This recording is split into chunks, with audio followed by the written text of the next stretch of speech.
کہ امام احمد رضا رحمت اللہ علیہ نے جو اپنا قرآن کا ترجمہ لکھا ہے اس کے اندر بھی کسی ایک لمحے پر بھی عقائد کا میدان ہاتھ سے جانے نہیں دیا ہے. میں آنے والی گفتگو میں یہ عرض کرتا چلوں درمیان میں ہی، امام احمد رضا رحمت اللہ علیہ کا ترجمہ قرآن جس کو آپ آسانی سے سمجھ سکتے ہیں، جس کی ہر بندے کو ضرورت پڑ سکتی ہے، وہ تمام تراجم میں اچھوتا انداز رکھتا ہے. اور ایسا ترجمہ قرآن ہے، صرف ہم عقیدت کی بنا پر نہیں کہتے، بلکہ یہ میدان ہے تُعْرَفُ الْأَشْيَاءُ بِأَضْدَادِهَا، چیزیں اپنی ضد سے پہچانی جاتی ہیں. امام احمد رضا رحمت اللہ علیہ سے پہلے بھی ترجمے اردو قرآن میں لکھے گئے، اردو زبان کے اندر لکھے گئے ترجمہ قرآن، جس میں شاہ ولی اللہ محدث دہلوی کا ترجمہ پہلے فارسی زبان میں، ان کے 2 بیٹوں کا ترجمہ، شاہ عبد القادر کا، شاہ رفیع الدین کا، یہ ترجمہ پرانی اردو کے اندر ہے. آج کل کی اردو پڑھنے والا بندہ، اردو ملہ کا جو طالب علم ہے، اس کے لیے وہ زبان سمجھنا شاید ممکن نہ ہو. اس کے بعد ترجمے پھر لکھے گئے، سید احمد کا ترجمہ ہے، یہ محمود الحسن دیوبندی کا ترجمہ ہے، مولانا اشرف علی تھانوی حکیم الامت دیوبند کا ترجمہ ہے، عبد الماجد دریابندی جو بڑا اردو کا ادیب، عریب اور رائٹر مانا جاتا ہے، اس کا ترجمہ ہے، مرزا صاحب کا ترجمہ ہے، ڈپٹی نذیر کا ترجمہ ہے، فتح محمد جلندری کا ترجمہ ہے. سارے ترجمے اٹھا کے دیکھو اور پھر اسی مقام سے احمد رضا کو دیکھو اور حقیقت حال روز روشن کی طرح جہاں ہو جائے گی. آئیے میں نمونے کے طور پر چند ایک ترجمے کے نمونے رکھتا ہوں، اور اس لیے میں جان بوجھ کر نام نہیں لیتا کہ یہ کس نے لکھا ہے، اس کے کسی ہستی کو اس پر اعتراض نہ ہو، کوئی بندہ یہ نہ کہے کہ بھئی یہ بات اخلاق سے گری ہوئی کر دی. قرآن مجید کی مشہور آیت کریمہ سورہ فتح کی، اِنَّا فَتَحْنَا لَكَ فَتْحًا مُبِينًا لِيَغْفِرَ لَكَ اللَّهُ مَا تَقَدَّمَ مِن ذَنبِكَ وَمَا تَأَخَّرَ. اردو ادب کا مشہور رائٹر جب اس کا ترجمہ کرتا ہے تو کیا کہتا ہے؟ اے نبی، ہم نے تیرے لیے کھلی فتح کو کھول دیا اور تیری خطائیں جو تو نے پہلے کی. آپ نے غور نہیں فرمایا ہے، یہ تو سر پٹکنے کی جگہ ہے. اے نبی، ہم نے تیرے لیے کھلی فتح کو کھول دیا اور تیری خطائیں جو تو نے پہلے کی وہ بھی بخشی، اور تیری وہ خطائیں جو تو بعد میں کرے گا وہ بھی بخشیں گے. بھئی نبی خطا کار ہے، اور صرف یہ نہیں کہ ماضی میں خطائیں کی ہیں، قرآن اترنے کے بعد بھی خطا ہونا ممکن رہ گیا ہے. معاذ اللہ ثم معاذ. اور جب کہا کہ چلو ان کو چھوڑو کسی اور سے پوچھ لیتے، ادھر سے آواز آتی کہتے ہیں اے نبی، ہم نے تیرے کھولا اور تیرے گناہ جو تو نے پہلے کیے وہ بھی بخشے، اور تیرے وہ گناہ جو تو بعد میں کرے گا وہ بھی بخشے. کیسی فتح مکہ کی خوشخبری. حضرات میرے ساتھ چلیے نا ذرا، میں آپ کو کیسے سمجھاؤں یہ بات کیا ہے، آپ تک کیسے منتقل کروں میں یہ کیا عرض کر رہا. عزیزان گرامی قدر توجہ رکھنا. اب کوئی نبی کو گناہگار کہہ رہا ہے، کوئی نبی کو خطا کار ٹھہرا رہا ہے، کوئی نبی پر گناہ کا الزام لگاتا ہے، کوئی نبی پر خطا کار ہونا کہہ رہا ہے، کوئی ماضی کے گناہوں کی بات کرتا ہے، کوئی موجودہ گناہوں کی بات کرتا ہے، کوئی آنے والے زمانے کے گناہوں کی بات کرتا ہے.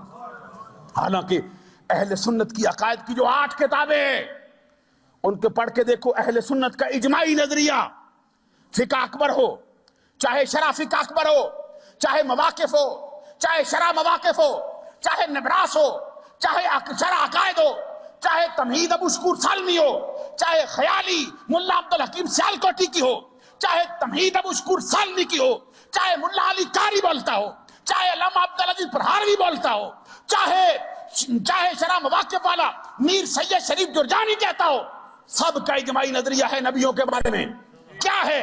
ان الانبیاء کلہم معصومون عن الخطاء عن الصغیرۃ والکبیرۃ من قبل النبوۃ وبعد النبوۃ. اللہ کے سارے نبی گناہوں سے پاک ہوتے ہیں. جھوم کے نظریے کا اظہار کر دو. اللہ کے سارے نبی گناہوں سے پاک ہیں، چھوٹے گناہوں سے بھی پاک، بڑے گناہوں سے بھی پاک، اعلان نبوت سے پہلے بھی پاک، اعلان نبوت کے بعد بھی پاک. اور ایسے وقت میں پتہ چلتا ہے کہ جب انہوں نے ترجمہ کیا ہے اہل سنت کا نظریہ ان کے سامنے نہیں تھا. میں کیسے سمجھاؤں آپ کو حضرات یہ بات. عزیزان گرامی قدر، ایسے وقت میں جب کوئی اور ترجمہ نہیں کرتا تھا سیدھا، پھر کون بولتا ہے؟ بریلی کا تاجدار بول رہا ہے، عشق رسالت کا امام بول رہا ہے، اور براندی عقیدت میں ڈوب کر نہیں، محبت اور الفت کے سمندر میں غرق ہو کر نہیں بلکہ بالغ نظری سے کلام کرتے ہیں۔ اور آپ فرماتے ہیں یہ نہ سمجھنا کہ یہ جو لیغفر لک اللہ ہو، جو لام سے تم نے دھوکہ کھایا ہے کہ عربی زبان میں لام کا ایک ہی معنی ہوتا ہے۔ ارے لام 5 معنوں کے لیے استعمال ہوتا ہے عربی زبان میں، کبھی اختصاص کے لیے آتا ہے، کبھی علت کے لیے آتا ہے، کبھی زائدہ بنایا جاتا ہے کلام کو حسن دینے کے لیے، کبھی اس کے قسم کے لیے لایا جاتا ہے۔ اور کہا گیا ہے فارسی میں لام بہرے اختصاص و عاقبت علت قسم زائدہ ان رام مرادف بعد قول بیریا۔ امام احمد رضا فرماتے ہیں یہاں پہ لام کا وہ معنی نہیں جو تو نے سمجھا ہے، ہم بتاتے ہیں وہ کیا ہے۔ تو پھر امام احمد رضا کے قلم سے جو ترجمہ نکلتا ہے کیا فرماتے ہیں؟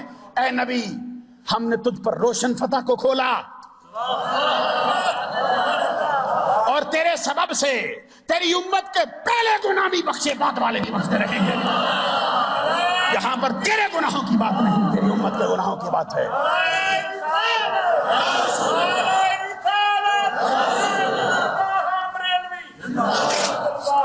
عزیزان گرامی قدر یہاں پہ فرمایا تیرے سبب سے،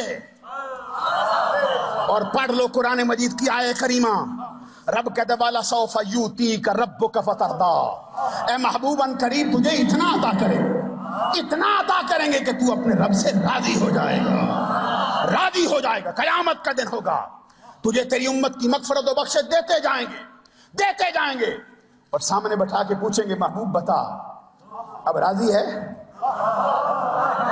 آپ نے غور نہیں فرمایا ہے، بتا اب راضی ہے؟ اور آقا کونین صلی اللہ علیہ وسلم سے پوچھا جاتا آقا بتائیے آپ اپنے رب سے کیسے راضی ہوں گے؟ تو جواب میں سرکار کہتے واللہ لا ارضا وواحد من امتی فی النار، اللہ کی قسم میں اپنے رب سے راضی نہیں ہوں گا یہاں تک کہ میرا آخری امتی بھی جنت میں داخل کر دیا جائے۔ اور پوچھو پھر تفسیر کبیر،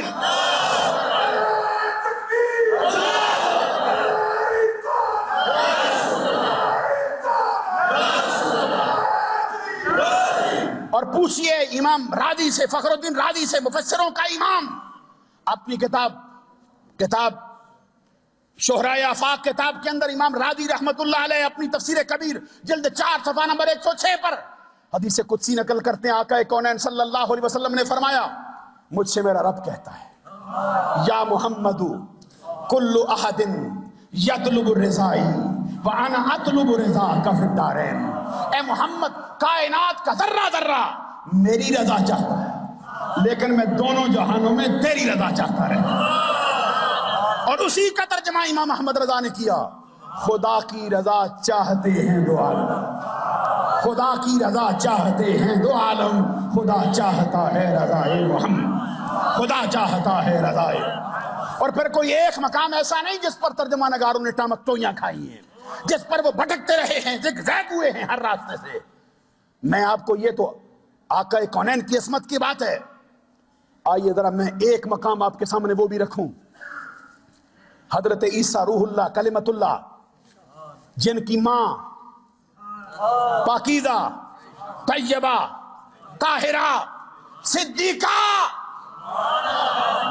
حضرت مریم، کیسی ماں ہے جس کو رب نے مرد کے لمس سے بھی محفوظ رکھا ہے، جس کو رب نے مرد کے نطفے سے بھی محفوظ رکھا ہے، جس کو رب نے بیٹا دیا بغیر باپ کے، جس کو رب نے ایام مخصوصہ سے بھی پاک رکھا زندگی بھر، جس کے لیے اس کے عبادت کے حجروں میں بے موسم کے پھل آ رہے ہیں۔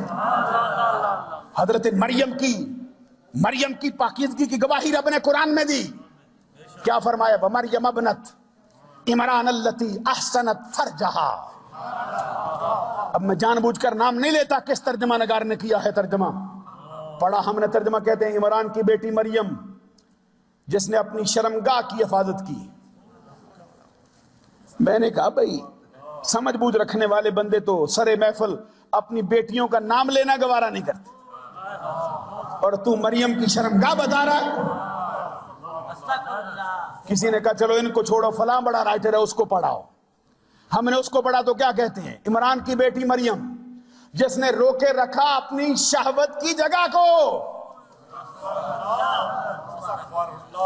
ایمان سے کہنا عورت کے پورے سراپے میں کوئی خاص جگہ محفوظ کرنے والی ہوتی ہے یہ سر کے بالوں سے لے کر پاؤں کے ناخنوں تک؟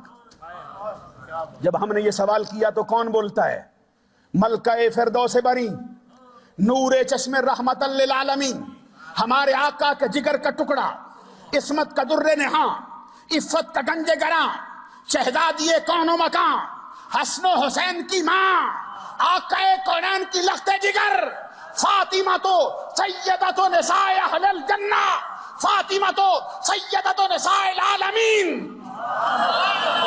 حضرت فاطمہ تو زہرا جواب دیتی ہیں، آؤ میں بتاؤں عورت کسے کہتے ہیں، عورت کے لیے کیا ضروری ہے؟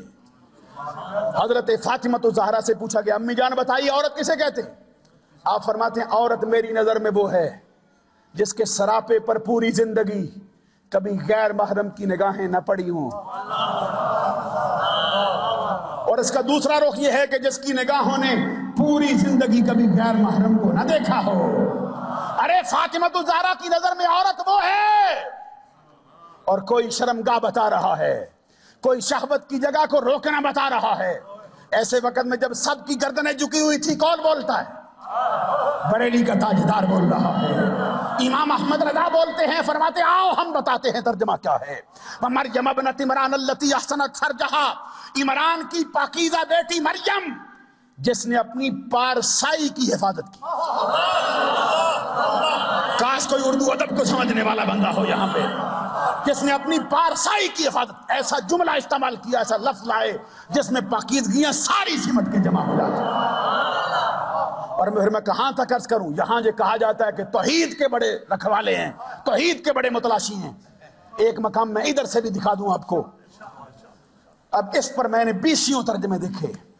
یہ جو سورہ بقرہ کے دوسرے رکوع کی جو ابتدائی آیتوں میں سے ایک آیت کریمہ کا حصہ ہے، اللہ یستہزئ بہم، اردو کا ترجمہ کرنے والا کہتے ہیں اللہ ان سے ٹھٹھا کرتا ہے۔ ہم نے ایک دوسرے کو پڑھا، کہتے ہیں اللہ ان سے مذاق کرتا ہے۔ ایک اور کو پڑھا، کہتے ہیں اللہ ان سے ہنسی کرتا ہے۔ ایک اور کو پڑھا، کہتے ہیں اللہ ان سے دل لگی کرتا ہے۔ اب لاہور میں رہتے ہیں، حضرت قاری صاحب ان سے پوچھو دل لگی کا معنی کیا ہوتا ہے؟ حضرات غور نہیں فرمایا آپ نے؟ اردو کو سمجھنے والا بندہ ذرا سمجھے نا۔ اور میں نے لاہور کا حوالہ اس لیے دیا ہے کہ ہمارا نظریہ یہ ہے کہ اردو زبان کی بنیاد بھی پنجاب سے ہے۔ یہ اردو زبان کی بنیاد پنجاب نے رکھی۔ عزیزان گرامی قدر، میں اب اس پر زیادہ تبصرہ نہیں، چونکہ میرا مضمون نہیں۔ تو اب کی کوئی معنی کرتا ہے دل لگی کرتا ہے اللہ، کسی نے کہا اللہ مخول کرتا ہے، اللہ ان کو بناتا ہے۔ یہ ترجمہ میں نے پڑھ کے آپ کی خدمت میں عرض کی۔ دل لگی کرتا ہے، مذاق کرتا ہے، ٹھٹھا کرتا ہے، ہنسی کرتا ہے، ان کو بناتا ہے، ان کو مخول کرتا ہے۔ اللہ کی شان کے لائق؟ آئیے ذرا میں قرآن سے پوچھ کے بتاؤں لائق ہے یہ بات؟ حضرت موسیٰ علیہ السلام سے پوچھو۔ سورہ بقرہ میں حضرت موسیٰ علیہ السلام کہتے ہیں قال موسیٰ لقومہ ان اللہ یامرکم ان تذبحوا بقرہ۔ اللہ تبارک و تعالیٰ فرماتا ہے محبوب یاد کرو وہ وقت جب حضرت موسیٰ کلیم اللہ نے اپنی قوم سے کہا گائے ذبح کرو۔ جواب میں قوم کہتی ہے اتتخذنا ہزوا، کہیں آپ ہم سے مذاق تو نہیں کر رہے؟ میرے ساتھ نہیں چلتے ہو؟ کیا ہو گیا؟ کہیں آپ سے ٹھٹھا تو نہیں کر رہے ہم سے؟ کہیں آپ ہم سے ہنسی تو نہیں کرتے؟ دل لگی مذاق کا معاملہ تو نہیں؟ آگے جو جواب حضرت موسیٰ نے دیا، خدا کی قسم سونے کے پانی سے لکھے قیمت نہیں ادا ہوتی۔ انہوں نے بتایا ہے کہ کیسے جملے بولتے ہیں۔ کہتے قال اعوذ باللہ ان نکون من الجاہلین، کہتے میں تو ٹھٹھا کرنے سے، مذاق سے، دل لگی کرنے سے، ہنسی کرنے سے اللہ کی پناہ چاہتا ہوں، اس لیے کہ یہ کام جاہلوں کے ہیں، عقل مندوں کے نہیں۔ عقل مند ٹھٹھے نہیں کرتے۔ اب حضرت موسیٰ کہتے جاہلوں کا کام ہے ٹھٹھا کرنا، تو جنہوں نے کہا بھائی رب ٹھٹھا کرتا ہے، ذرا سورہ حجرات سے رب کا اپنا کلام بھی پوچھ لے۔ اللہ تبارک و تعالیٰ فرماتا ہے یا ایھا الذین آمنوا لا یسخر قوم من قوم عسیٰ، کوئی قوم کسی دوسری قوم سے ٹھٹھا نہ کرے۔ اور آگے فرمایا عورتیں بھی عورتوں سے ٹھٹھا نہ کریں۔ عزیزان گرامی قدر، وہ رب جو مردوں کو منع کرے، عورتوں کو منع کرے، حضرت موسیٰ کہیں جاہلوں کا کام ہے، بھئی ان سے پوچھو، کہتے اللہ ٹھٹا کرتا ہے۔ پھر توحید کے دائی وہ ہیں کہ احمد رضا ہے۔ آؤ پھر عزیزان گرامی قدر،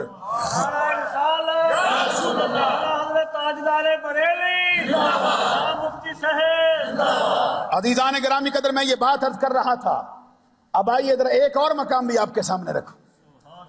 ایمان سے کہنا، آپ لوگوں میں بڑے بڑے کمزور عقیدے والے بندے بھی ہو سکتے ہیں، ذرا توجہ فرمائیے نا میری طرف، بڑے بڑے کمزور نظریے والے بندے بھی ہو سکتے ہیں، ذرا سا بخار آ جائے تو بڑے شکوے کی زبان جاری ہو جاتی ہے، تکلیف آ جائے، غربت کا سامنا ہو جائے، کبھی مورگیج ادا نہ ہو تو پھر اور باتیں نکالنا شروع کر دیتے ہیں۔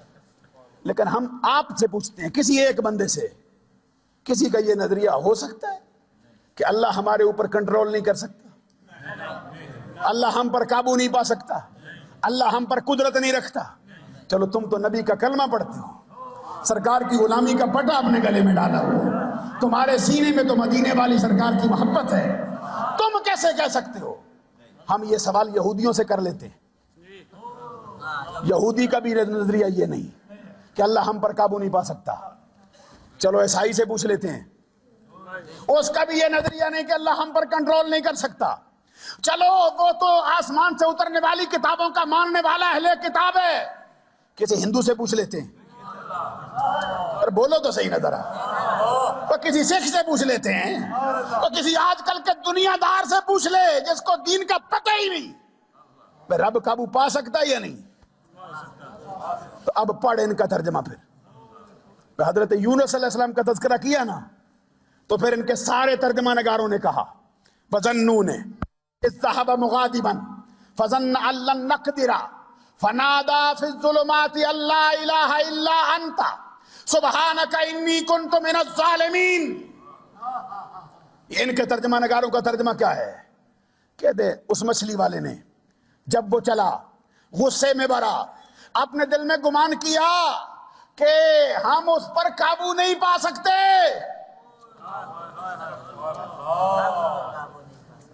کسی نے کہا ہم اس پر کنٹرول نہیں کر سکتے، کسی نے کہا رب میرا قدرت نہیں رکھتا، کوئی کہے کہ رب کو قدرت نہیں نبی کی زبان سے، رب قابو نہیں پا سکتا نبی کی زبان سے، رب کنٹرول نہیں کر سکتا نبی کی زبان سے۔ نقدر کا معنی کسی نے قدرت کر دیا ہے، کسی نے کنٹرول، کسی نے قبضہ، کسی نے قابو۔ ایسے وقت میں پھر تمہارا امام بولتا ہے اور فرماتے کیا ہے بھائی، نقدر کا معنی ہر جگہ پر تنگی نہیں ہوتا، ہر جگہ پر قدرت نہیں ہوتا۔ قرآن کی دوسری آیت بھی پڑھنا، وَيَبْسُطُ الرِّزْقَ لِمَن يَشَاءُ وَيَقْدِرُ، اللہ جس کے لیے چاہتا ہے رزق کو شادہ کرتا ہے، جس کے لیے چاہتا ہے رزق کو تنگ کرتا ہے۔ امام احمد رضا نے کہا، اس صاحب نون نے، اس مچھلی والے نے جب وہ چلا اپنے گھر میں، گھر سے دل میں گمان کیا اپنی محبت کے سبب سے ہم اس پر تنگی نہیں فرمائیں گے۔ میں کتنے مقامات آپ کے سامنے رکھوں عزیزان گرامی قدر، یہاں تک کہ ایک مقام پر تھے انہوں نے کہہ دیا واقعات کے رونما ہونے سے پہلے اللہ کو بھی علم نہیں ہوتا۔ پڑھو سورہ بقرہ کی آیت، دوسرے پارے کی قبلے کے بدلنے والی بات، توجہ ہے نا؟ وَمَا جَعَلْنَا الْقِبْلَةَ الَّتِي كُنْتَ عَلَيْهَا إِلَّا لِنَعْلَمَ مَن يَتَّبِعُ الرَّسُولَ۔ إِلَّا لِنَعْلَمَ کا معنی کسی نے کیا ہے تاکہ ہم دیکھیں، تاکہ ہم جان لیں، تاکہ ہم معلوم کر لیں۔ معلوم کون کرتا ہے؟ بولیے نا، راستے کا پتہ کون پوچھتا ہے؟ کسی کی شخصیت کے بارے میں کون پوچھتا ہے کیسا بندہ ہے؟ ارے جس کو کہتے ہو بھائی تاکہ ہم جان لیں، تاکہ ہم معلوم کر لیں، تاکہ ہمیں علم ہو جائے، تاکہ ہم دیکھیں، وہ تو علیم بذات الصدور ہے، وہ تو عالم الغیب والشہادہ ہے۔ ارے اس رب کا تو مرتبہ ہی بڑا ہے، اور تم اپنے آپ کو رب ذوالجلال کی الوہیت کا اپنے آپ کو دائی اور موحد کہتے ہو۔ رب ذوالجلال کے لیے یہ جملے ایسے موقع پر پھر امام احمد رضا بولتا ہے، اور اعلیٰ حضرت کا ترجمہ کیا فرماتے؟ اِلَّا لِنَعْلَمَ، تاکہ ہم ظاہر کر دیں، ہمیں تو معلوم ہے، زمانے کو بھی دکھا دے معاملہ کیسا ہے۔ اور ایک مقام نہیں، میں 20 مقام آپ کے سامنے رکھوں۔